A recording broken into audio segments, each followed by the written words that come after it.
Caroline Glick joins us right now. She's the Senior Middle East Fellow at the Center for Security Policy in Washington. She's also the Deputy Managing Editor of the Jerusalem Post. Caroline Glick, Happy New Year to you. Hi, thanks. You too. Great to be on your show. Thank you. So, John Kerry is making a New Year's Day trip to Israel, and apparently it's to make all y'all Israelis, make everybody over there feel good about the Iranian deal that he has entered into. Allowing Iran to enrich uranium because you have nothing to worry about there, Israel. Does Benjamin Netanyahu agree? And what do you expect John Kerry to do tomorrow?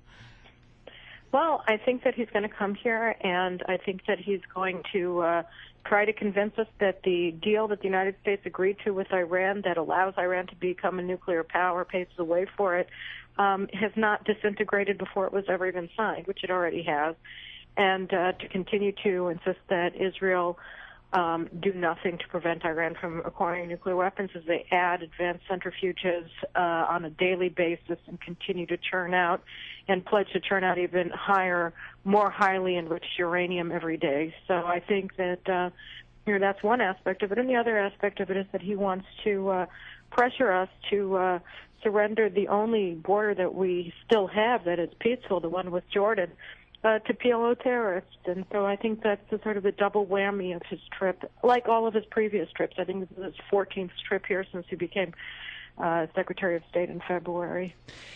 Caroline, something interesting here that of course people have been talking about a lot here is that it isn't even just Israel that's concerned about it, but it's a number of other countries surrounding Israel as well who don't want to see this deal happen, because the moment this deal goes into full effect, there's going to be a possible arms race going on down in that area.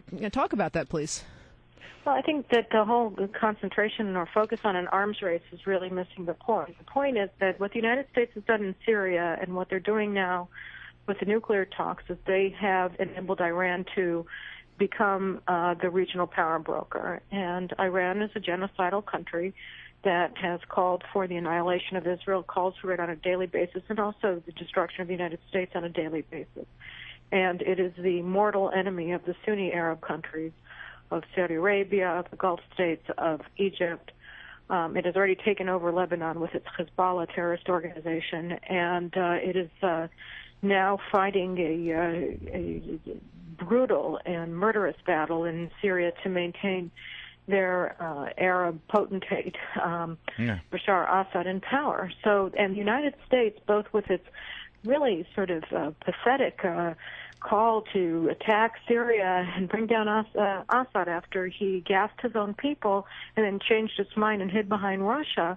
And now, with its nuclear deal with Iran, the impact this is having for Saudi Arabia and for the other Gulf states and also for Egypt is that it is telling them that the United States has just ended its 70-year alliance with the Sunni Arab world and is really getting behind its mortal enemy in the Middle East, which is the Islamic Republic in Iran. Yeah, Caroline Glick is our guest from the Jerusalem Post. And Caroline, really quickly, just a snapshot of the Middle East. I'm going to move from east to west here. You've got this new nuclear deal with Iran, as you say, which really just sort of legitimizes them and puts them in as a nuclear power now and the power broker in the Middle East. We had a Christmas Day terrorist attack in Iraq that killed, I think, 30. You've got the nightmare in Syria and the Obama administration's bungling of the chemical weapons that brought Vladimir Putin and Russia back in as a major player in the Middle East. Moving beyond Israel, you've got the mess in Egypt, where the Obama administration had major problems in who they should back. They still don't know who they're backing in Egypt. And then, of course, Libya is still a complete mess. It's almost lawless in that nation. Right in the middle there is Israel, our one stalwart, peaceful democracy ally that we have had since day one of that nation. Is there any trust level right now from the leadership all the way down to the man on the street in Israel with regard to this president and the American government and how it's dealing and protecting and working with our ally? So let me just explain in a word.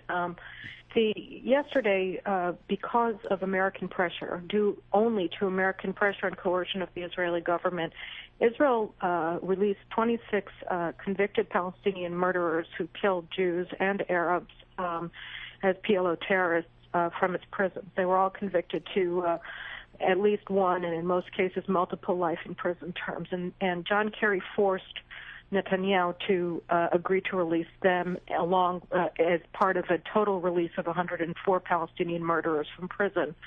And the demonstrations that have taken place since the government agreed to this for the first time in the summer have all been anti-America, because everybody understands that the power behind the throne here that is pulling the strings and forcing Israel to endanger the country is the U.S. government. And that sort of, there's never been anything but pro-American sentiment in Israel. Israel is the most pro-American country probably in the world, including America. Israelis love America more than anybody else, and yet when you talk to the man on the street today, he has nothing good to say about the American government. Caroline, you just brought up the release of the 24 Palestinian prisoners. Now, you're saying that John Kerry had something to do with this? John Kerry is the reason why it's being done. John Kerry, essentially, Abu Mazen, the head of the PLO, said that he was only going to agree to negotiate with Israel if Israel released murderers from prison as a precondition for them sitting down and talking to us and telling us how much they hate us. And Kerry said to Israel, first of all, you have to agree to sit down with the PLO, even though what they're demanding from you, their minimal demands from Israel, involve directly the destruction of Israel. And not only do you have to sit down with them, but you have to abide by their demands, and you have to release Palestinian terrorists from Israeli prisons who have the blood of Israelis on their hands, who have murdered Israelis. And that was the American demand of the Israeli government. And if you don't, we are going to blame you for the failure of the so-called peace process. Well, sure, and of course, because they're doing this 2 days in advance of Secretary of State John Kerry visiting there, it's clear that they're doing this as a gesture to the American diplomat on his arrival. Only to Kerry. Only for John Kerry. And think about this. I mean, we just had the spectacle of an American hostage being held by al-Qaeda in Pakistan. Warren Weinstein is a 72-year-old man. They released a video of him begging the president to meet al-Qaeda's demands, which is for America to release prisoners, al-Qaeda prisoners that we've been holding. And our response was, hell no, we don't negotiate with terrorists. We will not release them for these hostages. And yet we're forcing Israel to do the exact same. Yeah, I mean, just so you get an understanding of the brutality of the people who we were forced to release by the American government, two of them were responsible for firebombing an Israeli civilian bus in 1992, and they killed a woman named Rachel Weiss, who was a teacher, who was 9 months pregnant, and her 3 children, who are all under the age of 4. And they were just released yesterday from prison. Actually, are you referring to Omar Massoud? Because this guy, I understand that he was sentenced to 90 years in an Israeli prison for the 93 murder of Ian Feinberg. But around 2 months ago, no? Can you talk about this guy? No, that's another one. Oh, my God.